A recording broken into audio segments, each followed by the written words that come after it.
Shalom, selamat pagi jemaat yang dikasih Tuhan. Kiranya pagi hari ini kita mengalami kebaikan Tuhan. Dan kalau saudara juga menyaksikan siaran tundanya, tetap berkat Tuhan melimpah bagi kita yang percaya kepada Kristus. Hari ini saya akan menyampaikan renungan dengan judul Hidup di luar atau di dalam Kristus. Mari kita baca Efesus 1 ayat 11 sampai 12 yang berbunyi demikian. Aku katakan di dalam Kristus, karena di dalam Dialah kami mendapat bagian yang dijanjikan. Kami yang dari semula ditentukan untuk menerima bagian itu sesuai dengan maksud Allah, yang di dalam segala sesuatu bekerja menurut keputusan kehendak-Nya, supaya kami yang sebelumnya telah menaruh harapan pada Kristus boleh menjadi puji-pujian bagi kemuliaan-Nya. Amin. Saudara sekalian, percayalah di dalam Kristus kita mendapatkan segala berkat-berkat rohani yang disediakan oleh Bapa bagi kita sekalian. Di dalam Kristus kita yang seharusnya mati masuk neraka diselamatkan karena karya Kristus yang ada di dalam kita. Saudara ingat pada waktu orang Israel ada di Mesir dan Tuhan memberikan 10 tulah kepada orang-orang Mesir.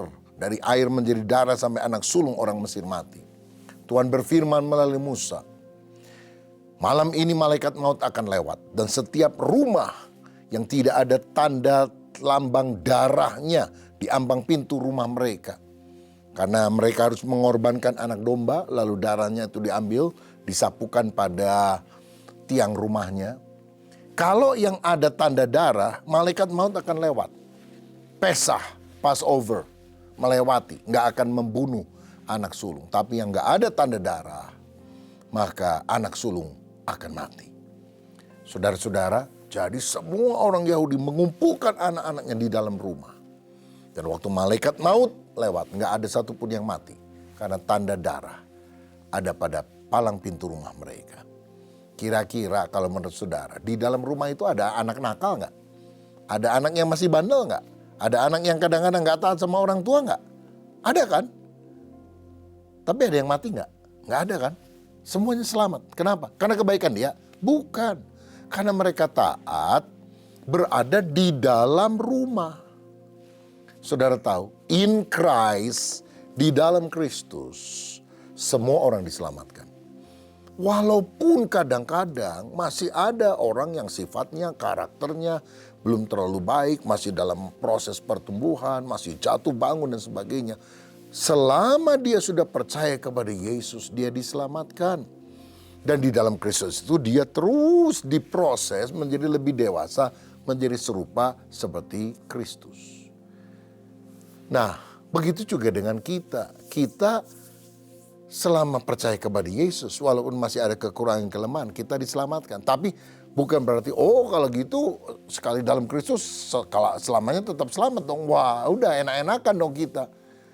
Seperti anak sulung orang Israel, sadar waktu malaikat maut itu datang. Saya nggak tahu, mungkin berupa angin kah barangkali. Tiba-tiba daerah itu jadi gelap, sudah gemeter semuanya. Tapi waktu udah lewat, mereka bilang, aduh terima kasih, mestinya aku mati. Sekarang aku masih diberi kesempatan, nyawa sambungan ini. Dia berubah, saudara. Aku gak boleh main-main lagi, hidup sembrono lagi. Aku mau berubah jadi orang yang takut kepada Tuhan. Nah, menarik sekali kalau saya baca dalam Efesus pasal 2 ayat 12 dan 13. Yang nanti juga kita akan bahas. Paulus bilang begini, saudara sekalian. Bahwa waktu itu kamu tanpa Kristus tidak termasuk kewargaan Israel dan tidak mendapat bagian dalam ketentuan-ketentuan yang dijanjikan. Tanpa pengharapan dan tanpa Allah di dalam dunia. Tetapi sekarang di dalam Kristus Yesus, kamu yang dahulu jauh sudah menjadi dekat oleh darah Kristus. 19, demikianlah kamu bukan lagi orang asing dan pendatang, melainkan kawan sewarga dari orang-orang kudus dan anggota-anggota keluarga Allah. Dulu di luar Kristus, kita orang yang celaka. Saudara, kita tanpa pengharapan, tanpa Allah. Tapi sekarang kita ini menjadi anak-anak Allah, anggota keluarga Allah.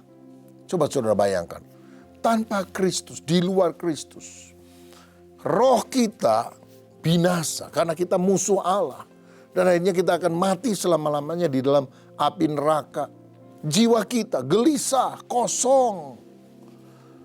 Bahkan dengan tubuh kita melakukan perbuatan-perbuatan jahat.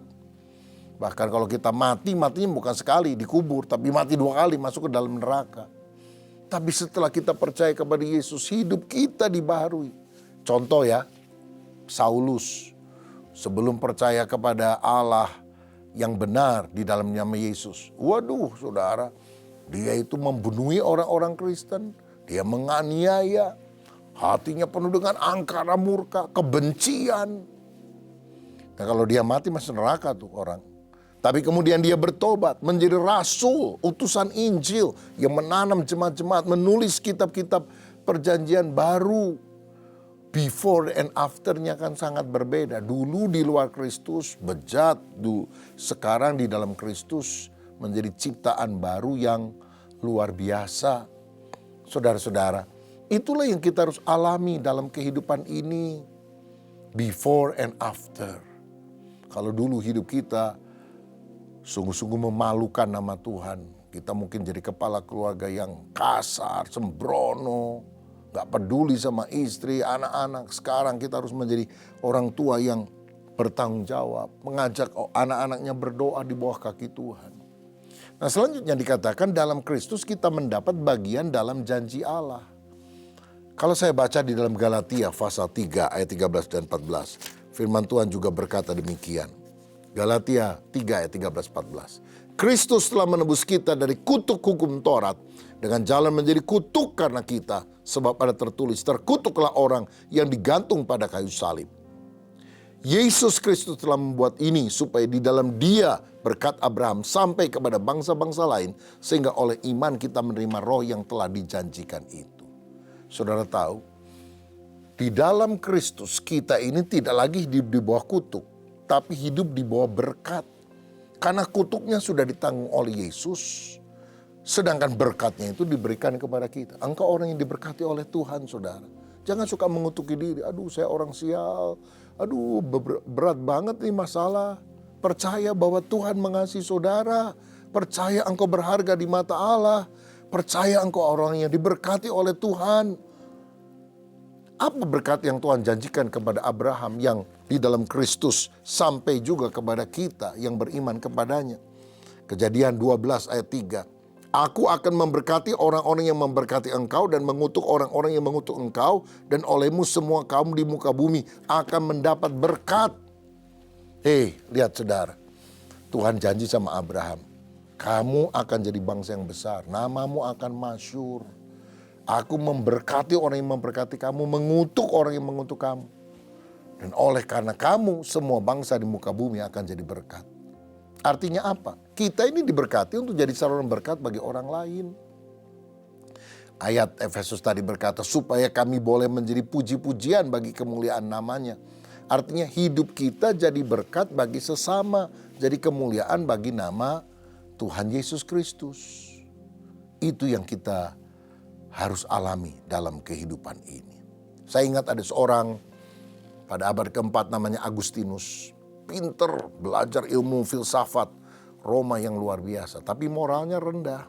Bergaul dengan wanita tunasusila. Melakukan hal-hal yang menyakiti hati Tuhan. Tapi satu kali saudara, dia dalam kondisi hati yang sangat gelisah. Karena kosong, hampa hidupnya. Seperti ada satu suara di dalam hatinya, bacalah. Baca apa ya? Dia balik ke tempat tinggalnya dan dia melihat Alkitab yang sudah berdebu yang diberikan oleh Monica ibunya dari kampung.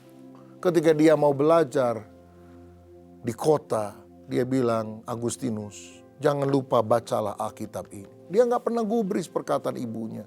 Dia hidup dengan hawa nafsunya. Dan pada saat itu dia membuka Alkitab dan pas jatuh pada Roma pasal 13 ayat 12 sampai 14 yang berbunyi, Hari sudah jauh malam, telah hampir siang, sebab itu marilah kita menanggalkan perbuatan-perbuatan kegelapan dan mengenakan perlengkapan senjata terang.